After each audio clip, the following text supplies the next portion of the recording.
Back in 2019, I was at the lowest point of my life. I was depressed, I was socially awkward, and I was addicted to junk food. I also remember having absolutely no motivation to do things and being a serial procrastinator. Even those who were like the closest to me, my close friends, my family members, they thought that I wouldn't amount to much in life. And rightly so, because I was just so irresponsible and I was not consistent at anything that I did. But sometime around the end of 2019, I thought to myself that if I really got my act together, if I fixed my mental health and built some discipline, I really could be somebody. Like, I could finally look back at my life and I'm like old and grey and I could be proud of myself. So for the next 5 years, I started seeking ways through which I could optimize my mind. I read hundreds of self-help books, watched thousands of podcasts, tried a bunch of diets, supplements, mental frameworks, you name it, I've tried it. In this video, I'm going to share with you the most effective protocols that completely flipped my life around. So much so that I went from this person who was a total loser to someone who was now working as software engineer at Fortune 500 companies like Dell Technologies, AMD, Synopsys.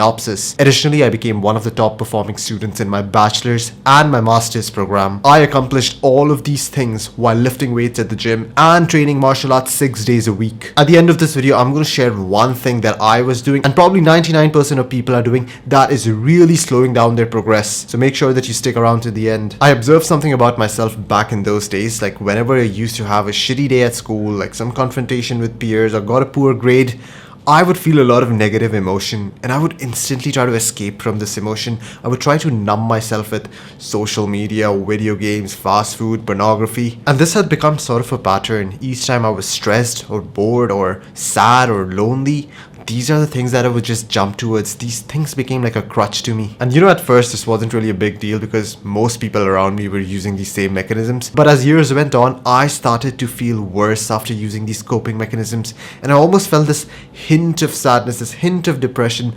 24/7. Another thing that I noticed when I was using these coping mechanisms was that I began to find every other thing in my life as boring. Like, I was quite an ambitious guy. There was a laundry list of things that I wanted to do, but I could never get myself to actually do those things. They were all just wishes and dreams and goals, but I could never make movement towards them. And it's partly because I began to find them boring. Now, both of these symptoms, this hint of depression and this boredom, had one common cause. It was the coping mechanisms that I was using to numb myself out.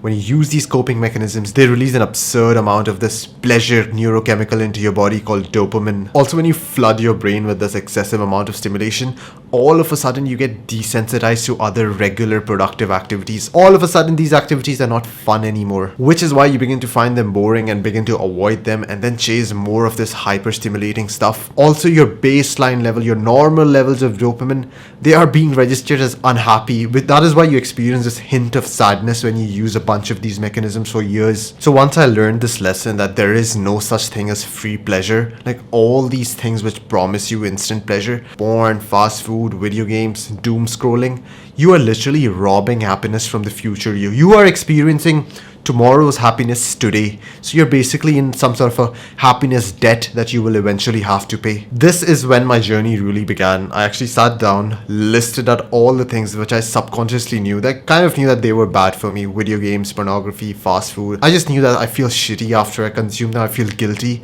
I made a list of all such things and then I aggressively started my battle against them. I decided that I'm going to quit them all like cold turkey. No if, buts, maybe, no moderation, none of that.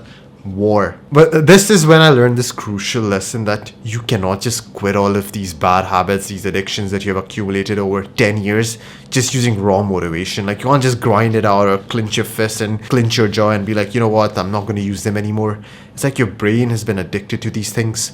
So what I then started doing was I actually started learning more about behavioral psychology. I started learning more about other tools like fasting, cold showers, environmental modification, self-image recreations. All these things in combination allow you to actually give up all these bad habits without just having to use raw motivation, without just having to have that mental tug of war. If you want to check out how to quit these bad habits, I will link the video down in the description. Check it out. So while I was trying to eliminate these habits, after the first couple of weeks when the withdrawal symptoms passed away, I started to feel really good. I started to feel kind of good. But the thing was that there was a void in my life. Like, I had been playing video games for hours, doom scrolling for hours, and once you suddenly remove all those things from your life, you realize that you have a lot of free time. And to me, free time was the enemy. I was incredibly bored, and you know what they say, right? An idle mind is the devil's playground. Boredom always tempts me to go back into these hedonistic habits, these instant gratification giving habits. So what I then did was I made another list, and this time this list consisted of all the productive habits that I knew they were firstly good for me, and secondly, these were things that I always wanted to do but I could just never get myself to do. So these were things like going to the gym, taking cold showers, going for runs, meditating, reading books. Like, I really wanted to learn more about human psychology, neurology, a bit of philosophy, business. I wanted to learn all these subjects. So every time I felt bored, I picked one activity from this productive list. Any void, any free time that I had, any void that was left by these previous instant gratification giving activities,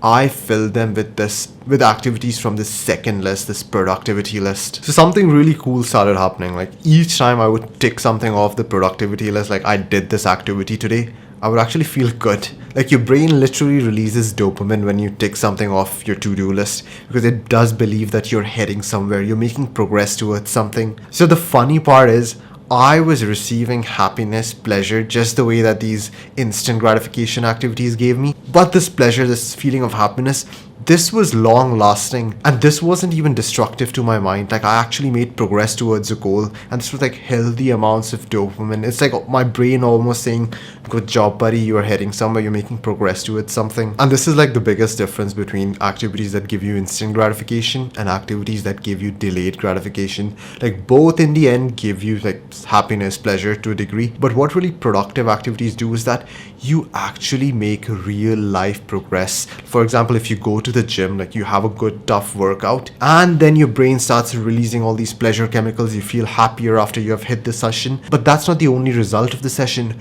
You actually become stronger, you actually become more muscular, there are real world changes in you, you have actually made real life progress towards something. Whereas what really happens with instant gratification, these quick sources of pleasure, is that you are usually in some dimly lit room jerking off to pixels on a screen, or you're just eating burgers. You haven't made any real life progress. You haven't really earned that reward. You haven't really earned that dopamine. It's unearned dopamine. Dopamine without any hard work. Then the biggest lesson that you can take from this video is that if anything gives you dopamine without hard work, it's unearned pleasure, it's probably bad for you. It's probably really, really damaging you. If you enjoy watching information-based content rather than just pointless entertainment, then click on the subscribe button, because I'm going to be making a lot more of these videos. Another thing that I realized about the past me was that I used to live life based on emotion and impulse. So for example, some days I woke up feeling really, really motivated. So on those days I would read like 40 pages of a book, hit a 2-hour long session.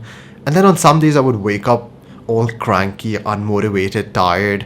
And on those days I wouldn't do shit. I would just like lie down on my sofa and just doom scroll, order fast food, and that was it. That was the day. And my life was mixed with such days. It was 2 days of raw motivation, and it was 2 days of doing absolutely nothing at all and living like a degenerate. So living my life based on impulse, emotion, or the way that I was feeling did not really amount to much. Like, I could never build consistency towards that thing living this way. Best way to describe my life back then was like a leaf floating through the wind. It goes wherever the wind, wherever my emotions take me. No specific direction, no specific goal, and that's why it never really ended up in places where I wanted to end up. This is when I decided to add some sort of structure to my life. The first way in which I added structure to my life was I started living my life based off a routine. Like, I had a proper schedule. No more living based on raw emotion. And the best thing about a routine for me was that as soon as I had this time and place for that particular activity, I actually began doing those activities at a much more higher rate. And the thing is, whenever you have the time and place noted down for something, it's like you're almost psychologically and physiologically prepared for that activity to occur. You're just ready. You're like, there, yes, I know I have to do this. Let's get ready to do some work. If I knew that I'm going to hit the gym at 7 p.m, by 6:45 I would start picking out my socks, taking out my shirt, wearing my shoes, getting ready to sweat, getting ready to push some heavy ass weight. Like, I was expecting the hard work to be done. I was expecting like things to be hard. And when you expect things to be hard, or when you expect yourself to put some effort into some specific domain, you are much more likely to then build up that energy to actually do that thing. Back then, when I did not have the time and place place for an activity listed down, not only was I not prepared to put the effort, I also used to have this mental debate about what activity should I be doing right now. Should I be going to the gym? Should I be reading a book? Should I be relaxing? And then I had to make these pros and cons lists for each of these behaviors. So all of this was taxing, like really drains your energy. And this energy could have been used to actually do that task. And now you're just depleted out of energy, and therefore you don't end up doing that activity at all. But having a routine, a piece of paper that lets you know that what you're supposed to do, when you are supposed to do, and how long you're supposed to do it for, it makes things so convenient. No more debates, no more making decisions on the go. All you have to do is like look at a piece of paper that tells you what you're supposed to be doing right now. So instead of like fighting off 1,000 thoughts, all you have to do is like adhere to one task, one principle. One mistake I did while creating a routine was that I made the routine too stringent or too strict initially. So what I initially thought was that I'm going to wake up at 4 a.m, then I'm going to study for 4 hours, then I'm going to hit the gym, and then I'm going to come back and read. What this did was give me anxiety. Like, I did wake up at 4 a.m, but when I saw my to-do list, when I actually saw my routine, I was like, whoa, this is way too much. This feels like a mountain. I don't want to be in a prison cell. I don't want to adhere to this. And then I just ended up playing video games all day. So remember this, that don't make the routine too hard, at least initially. Initially make it easy, make it light, include like 2 or 3 primary activities, put some breaks between these activities, and make it a fun day. But gradually, as you build discipline, as you get like used to doing these items on the routine, you can add and make it more stringent. So after following this easy routine to a T for like 2-3 months, I increased the difficulty, and then I was actually living that initial routine, waking up at 4-5 a.m, doing deep work for 4 hours, hitting the gym, reading books, working out, training martial arts, socializing with peers, having good relationship with my family members. You can actually live that highly optimized life, but it comes later. Like, you can't just go to the gym and think like, oh, I'm gonna deadlift like 500 pounds on the first day. No, you need to actually build that muscle. You need to build those muscles of discipline. Once you have enough of those muscles, then you can attack the heavyweight. For now, humble yourself, start with an easy routine, and build that discipline up. The second way I added structure to my life was actually having a set of rules that I genuinely tried my hardest to never break. And these were rules that I know that if I break these rules, I will fall back into that hell that I came from. For example, I had this rule that I am not going to stay awake after 9 p.m. 9 p.m. I would like bounce into the bed, put my phone on flight mode. I knew that if I have like poor sleep, the next day I'm going to be like total mess, and I'm not going to feel like doing productive things, and I could succumb to hedonistic activities. So that was like a golden rule for me, like nothing after 9 p.m. Another rule that I had was I'm going to fast every single day for 14 to 15 hours. I actually feel that fasting gave me a lot more discipline and a lot more self-control, and also improved the quality of my sleep. So this was like another golden rule that I had put into place. I am going to fast. I need that discipline. I need that self-control. I always wanted to feel like that hungry, productive wolf rather than the sedated, overfed man. And the third rule that I had put in place was no scrolling social media whatsoever. Not only does this like ruin your attention span, but you're so likely to see these thirst traps on the internet. And then again, you're back into instant gratification. So I had these bunch of golden rules that I knew were providing me some safety net. They were guiding principles. And as long as I adhered to them, I knew that I wouldn't mess up.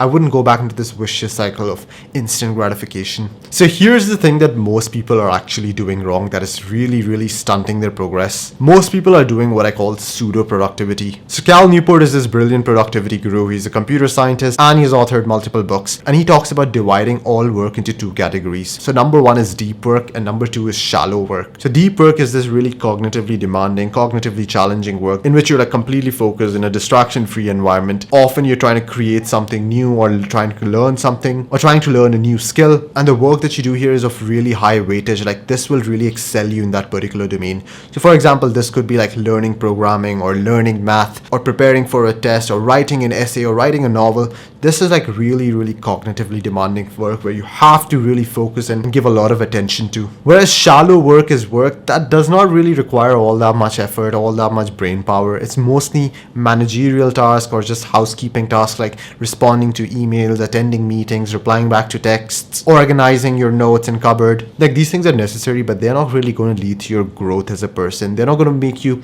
become a better software engineer, or they're not going to make you a better student, a better mathematician, or better entrepreneur. No, these things are just necessary to stay afloat and prevent your house from falling down. If you really want to succeed in a particular domain, then 80 to 90% of your work should be deep work, where you're actually working on these high weightage items, as opposed to doing managerial work where you're just attending meetings and responding to messages. Because a lot of the people that I've worked with, they do claim to be really productive throughout the day, but when you really dissect their productivity, when you really dissect their lives, it turns out that they're doing like 1 or 1.5 hours of deep work at best, and the other 4 or 5 hours are just going to doing these shallow working activities. Now, I'm not saying that do no shallow work whatsoever. Like, of course, you need to do some amount of shallow work, but make sure that 80 to 90% of your time goes towards deep work on the high weightage items. If you're someone who wants to achieve a lot in life, but procrastination and bad habits, they're just weighing you down, then make sure that you click on the link in the description